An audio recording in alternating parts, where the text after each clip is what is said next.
Welcome back if you're joining us from the previous video. If you're just jumping in on this one, welcome. This is basically one part in a series of videos made to show the creation of a Lofi Hip Hop track from beginning to end, starting from scratch all the way to the very end of it. Hopefully everybody can gain a little bit of something from these videos. If the content of this video doesn't apply to you and you already know how to do all the things contained in it, then perhaps you can jump around in the playlist and find something that might suit you. Either way, I appreciate you watching and hopefully you enjoy. Okay, so now I've got this drum pattern here going, and we've got the kicks and snare on this one, and the hats open and closed, plus the tambourine on this one. One thing that I like to do, even though I built it this way, for mixing purposes, it helps out to have all of these different drum sounds separate. So what I'll do is I will take our kick and drum track here, and I'll duplicate that. So now I have two of the same, but I'll go into one of them, and we've got kick and snare. So what I'll do is I'll either solo the kick or I will mute the snare. Either way, it's effectively the same thing. I'm just deciding that one of these tracks is going to be dedicated only to the kick. So I will rename this, Command R, and type in kick. And then I will solo the kick. And then here on this one, I will rename Command R. I will call it snare, and I will mute the kick, or I could solo the snare. Either way. In this case, we will also duplicate. I will call this one the tams, and we will solo the tams. And then on this one, we will actually keep the closed and open hi-hats together.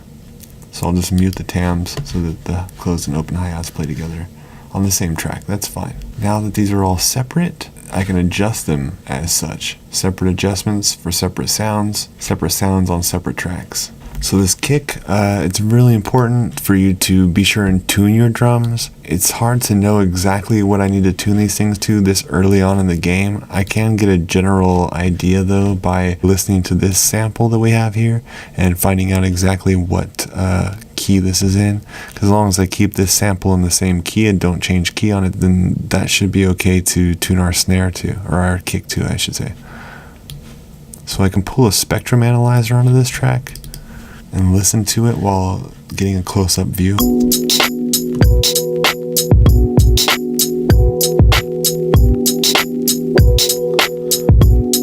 You can see that there is a constant here. See where my mouse is? There's always a constant. Where I hover my mouse, that sub note, that low note, that's always staying at an E. So I know for sure that E is going to be a constant. Come up here to this other one that's always here. That's a B. So we got an E and a B for sure always there. So while that E and the B are always there, I do hear a more prevalent note. And just switching off between whatever that is, whatever that note is, and then one semitone below it. Maybe like a G and a F sharp or something. You can hear it here.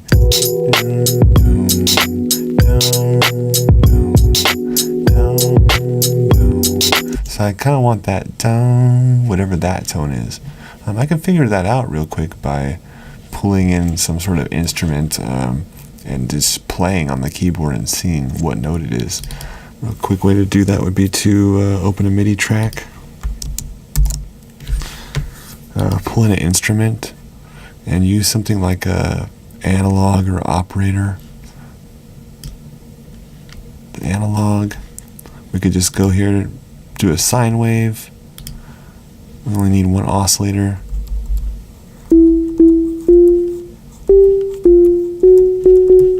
And then you listen to it, and then you play along and see if you can find the note.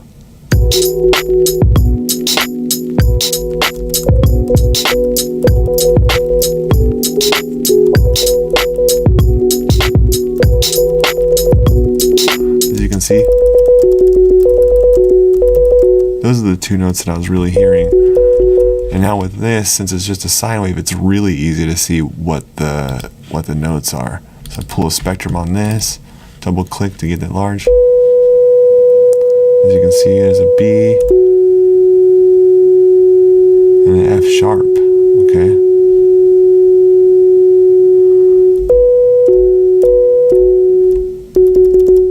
F sharp might be a good spot for this kick actually. Kick. Pull a spectrum onto the kick.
I mean, I like that. I think that's a good spot for that.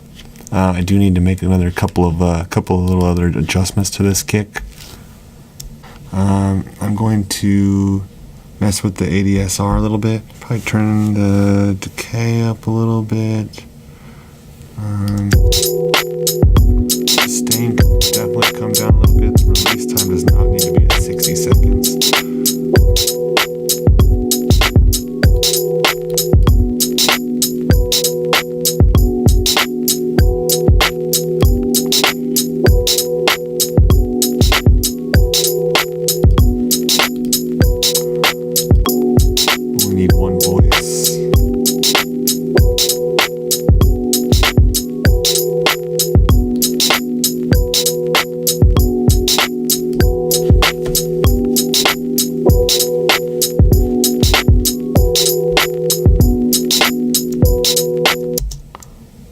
It sounds nice and short. We'll make it more punchy. I definitely need a little EQ on it though.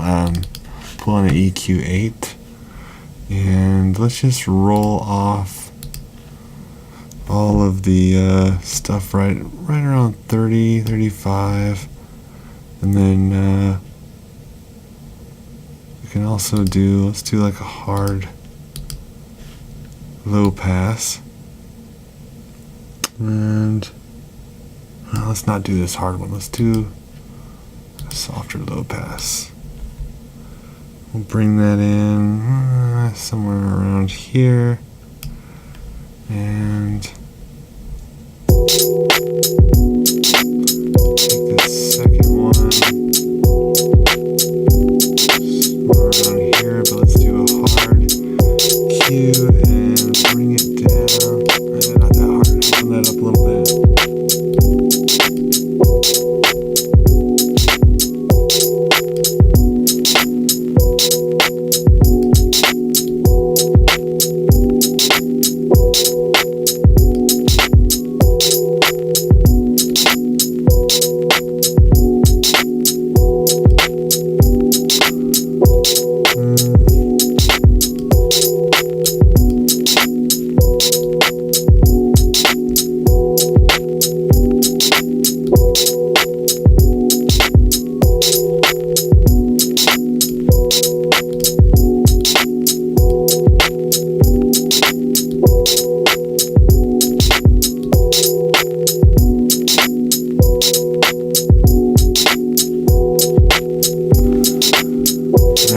Big thing for me, I do own a UAD Apollo.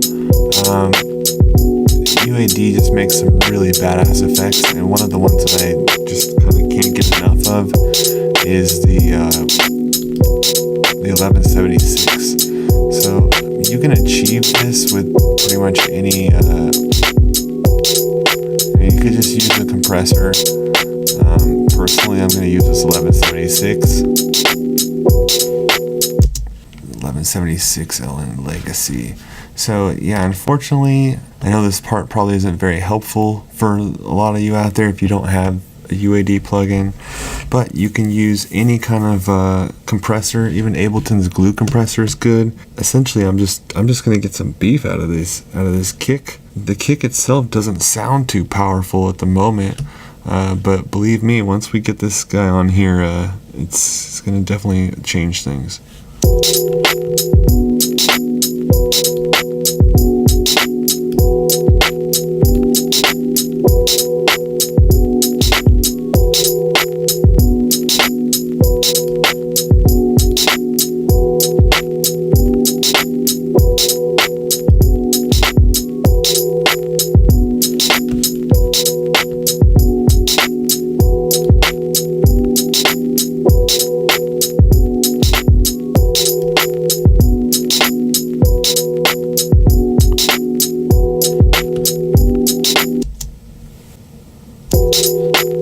Also going to make some adjustments to the snare here.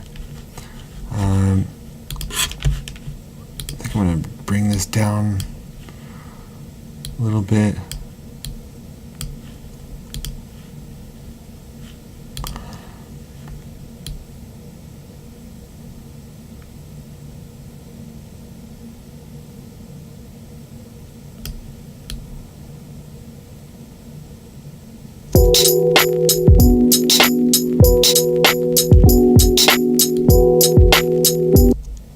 Some more even balance between these two. It's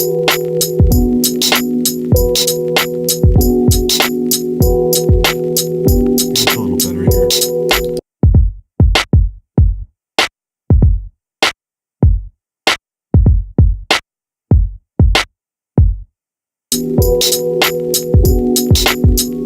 Alright, so these tabs, let's get a little EQ on these suckers.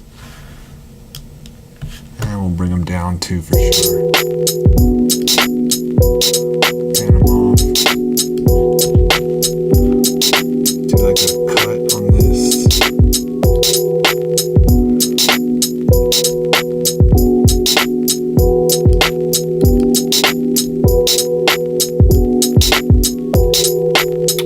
Let's roll this off a little bit too.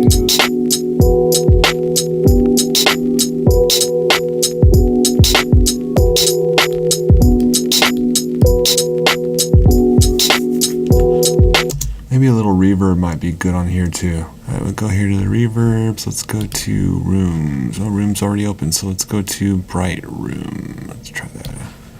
And we'll put it here directly after. Hi, that's good. Shape. I like to pre-delay a little less than that.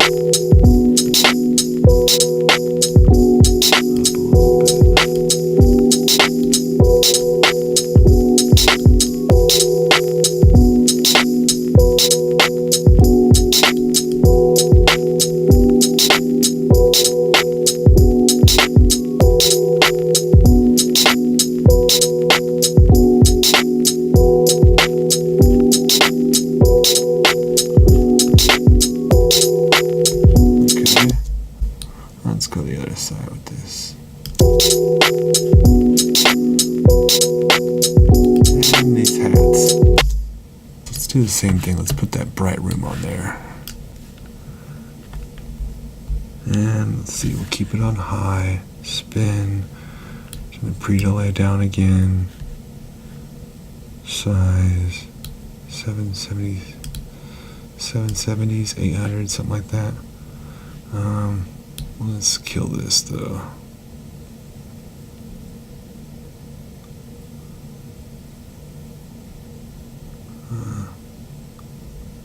I don't know, 1.4, something like that. Diffuse. I'll go way down with this.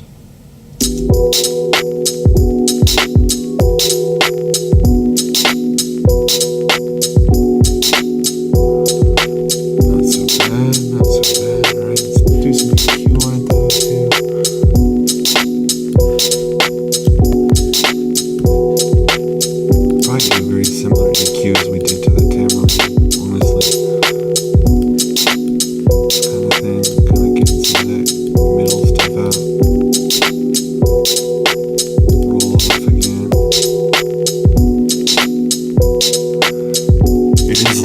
high, so we don't want it to be too bright. And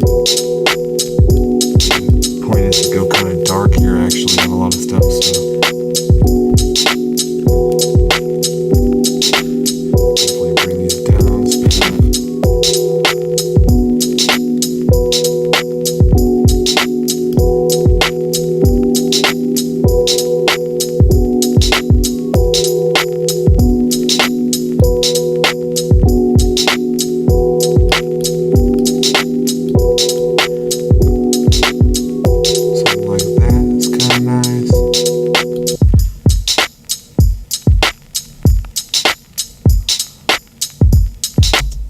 Now, once we throw the secret ingredient on here, no, but in all seriousness, we can definitely put some swing on this.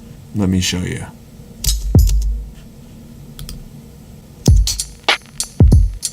So, as of right now, a little boring, right?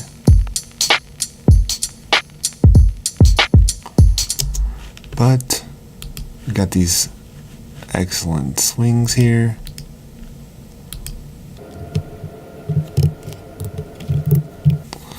And let's see what this does. Okay, so this kick, I'm gonna put Logic 8. Snare, same thing, I'm gonna put Logic 8. And these hats and tams, we'll put 55. And now let's see what's up.